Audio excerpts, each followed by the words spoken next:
জীবনের যে কোনো শখ আহ্লাদ পূরণের সুনির্দিষ্ট একটি সময় থাকে। বয়স পেরিয়ে গেলে শখটা হয়তো পূরণ হয় ঠিকই, তবে সেই তৃপ্তিটা আর পাওয়া যায় না। 17 বছর বয়সে যে বার্গারটা বিরিয়ানিটা খেতে অমৃতের মতো লাগে, 27 বছর বয়সে এসে সেটা ভালো নাও লাগতে পারে। 18 বছর বয়সে সমবয়সী কারোর সাথে শাড়ি পাঞ্জাবি পরে রিকশায় ঘুরতে যে আনন্দটা লাগে, 28 বছর বয়সে যে একই আনন্দ লাগবে তার কিন্তু কোনো গ্যারান্টি নেই। 19 বছর বয়সে বিশ্ববিদ্যালয়ের সেকেন্ড ইয়ারে বন্ধু বান্ধব সহ বান্দরবান ট্যুর দিলে যে মজা পাওয়া যায়, 29 বছর বয়সে এসে সেই মজাটা নাও পেতে পারেন।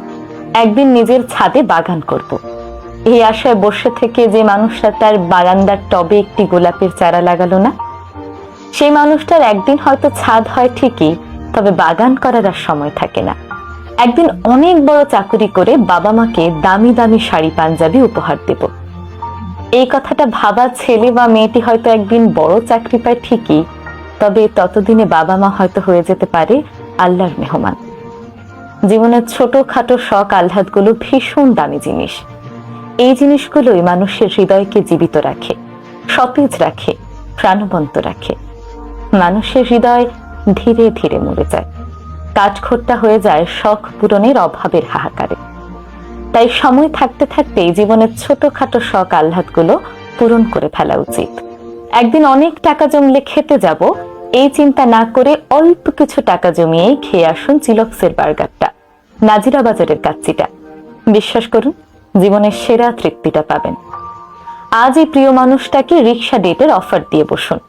রাজি হয়ে গেলে শাড়ি পাঞ্জাবি পরে হুড খোলা রিক্সায় বৃষ্টিতে ভিজতে ভিজতে শহরটা ঘুরে দেখুন। পকেটে কিছু টাকা আসলেই বন্ধুর ঘাড়ে হাত রেখে বলুন, চল বেটা, বান্দরবান ঘুরে আসি, আজই, এক্ষুনি, দ্রুত ব্যাগ গোছা, চট্টগ্রামে ট্রেন ধরতে হবে, নিজের ছাদে বাগান করব, এই আশায় বসে না থেকে ভাড়া বাসার বারান্দার টবেই লাগিয়ে ফেলুন প্রিয় গোলাপের চারাটি। টিউশনির টাকাতেই বাবা মাকে উপহার দেন শাড়ি আর পাঞ্জাবি।